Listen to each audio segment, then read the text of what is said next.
हमारे बिना कोई भी एमएलए नहीं बनता।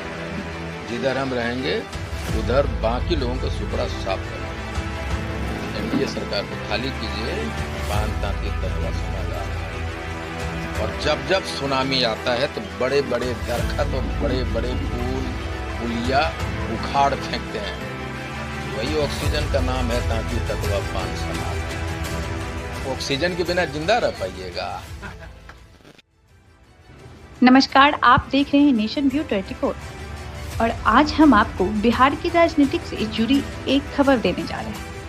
खबर है इकबाल इंक्लूसिव पार्टी के नेता आईपी गुप्ता के बयान की। जी हां, सहरसा में आयोजित एक प्रेस कॉन्फ्रेंस में आईपी गुप्ता ने बिहार विधानसभा चुनाव को लेकर कई महत्वपूर्ण बातें साझा की। उन्होंने कहा कि बिना पान समाज के समर्थन के किसी भी सीट पर जीत पाना बेहद मुश्किल होगा। उनका मानना है कि समाज के साथ जुड़कर ही चुनावी सफलता संभव है।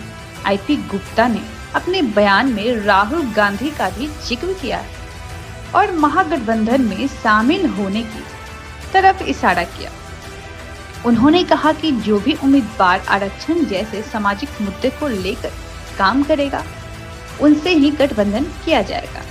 इसका मतलब साफ है कि उनकी पार्टी महागठबंधन के साथ सीट साझा करने और सहयोग की संभावना तलाश रही है।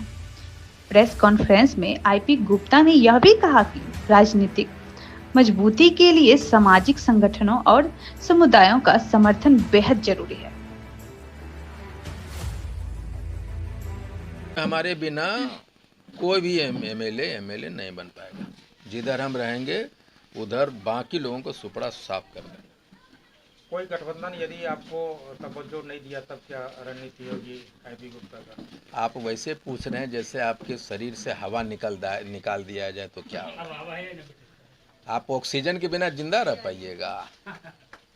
तो वही ऑक्सीजन का नाम है तांती ततवा पान समाज, इंडियन इंक्लूसिव पार्टी।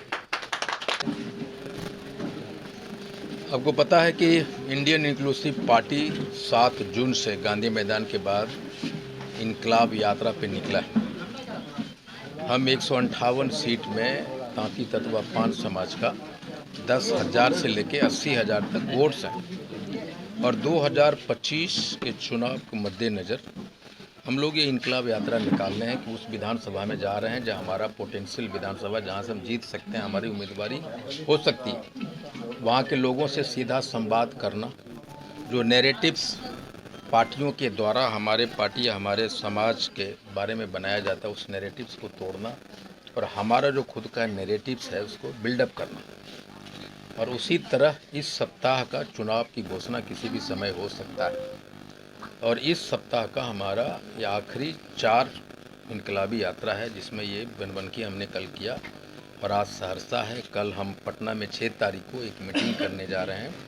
पूरे बिहार के पान समाज को बुला रहा हूँ। वो मैंने पहले कहा था, जब किसी गठबंधन की तरफ मैं जाने का निर्णय लूँगा तो मैं पूरी स्थिति स्पष्ट करूँगा कि हमारी बात एनडीए से क्या हुई, महागठबंधन से क्या हुआ। वो सारे कल हम लोग 6 तारीख को पटना में रखेंगे और हमारे समाज के लोग जो हमें आदेश देंगे मैं उस पर एक्ट करूँगा।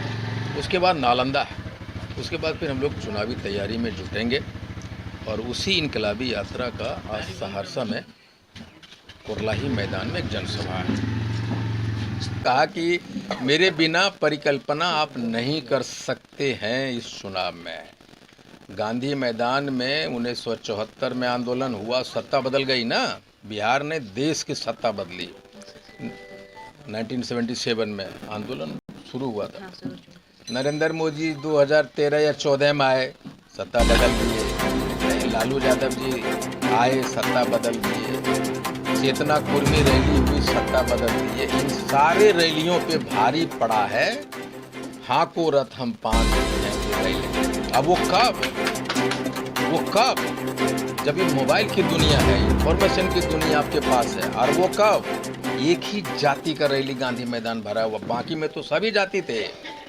जब एक जाति के लोग गांधी मैदान भर दे, जब एक जाति के लोग ये बड़े बड़े रैलियों पे बनमनखी में सहरसा में भारी पड़े, तो समझिए कि सुनामी आ चुका है। और जब जब सुनामी आता है तो बड़े बड़े दरख्त और बड़े बड़े पुलिया उखाड़ फेंकते हैं। इसीलिए मैं कहता हूँ दिनकर की कविता वो सजीव हो उठती है। हमारे आज भी चलिए कोरला आप देखेंगे, अभी हम लोग गए नहीं तो दिनकर की कविता वो सजीव उठती है, जो कहते हैं कि सिंहासन खाली करो जनता आती है। तो मैं कह रहा हूँ एनडीए सरकार को खाली कीजिए, पान तांती तत्वा समाज आ रहा है। अगर आरक्षण पर बात बनती है तो क्या ये समझा जाए कि आपकी पार्टी जो है एनडीए में शामिल होगी? बिल्कुल, आरक्षण अगर देती है तो मेरा कोई शर्त नहीं होगा। भाईपी गुप्ता एमपी एमएलए बनने के लिए यहाँ नहीं लड़ रहा ये लड़ाई। अगर एनडीए आरक्षण देगी तो हमारा कोई शर्त नहीं। मुझे बोलेगा आईपी तुम झोला उठाओ गांव जाओ, तो झोला उठाऊंगा गांव चला जाऊंगा। ये लड़ाई हमारे बच्चों को आईएएस आईपीएस और मंत्री एमएलए बनाने की है, खुद बनने की ये लड़ाई नहीं है। और आपको बता दूं कि इतने सारे अवसर दिए गए हमको, लेकिन जो मुझे अवसर देते हैं, जो मुझे प्रलोभन देते हैं, ये नहीं पता कि मेरे बिक जाने से हमारे समाज के लोग 2000 बरस पीछे जाएंगे। विश्वास उठेगा जो ने राखियाँ बांधी है, जो मुझे सीने से गले लगाई और बोली बेटा तुम ही हो, मेरे बेटे के घर से नौकरी छीन ली गई है, तुम ही है जो। तो वो जब मैं कुछ डिसीजन लेता हूँ तो उनके आंसू, उनकी उम्मीदें, ये लड़कों का मोटरसाइकिल पे जयपान समाज का नारा याद आता है। और यही परिवर्तन जब जब दुनिया में हुआ है, ये बरसात, ये आंधी, ये तूफान के सामने खड़ा दिखा है।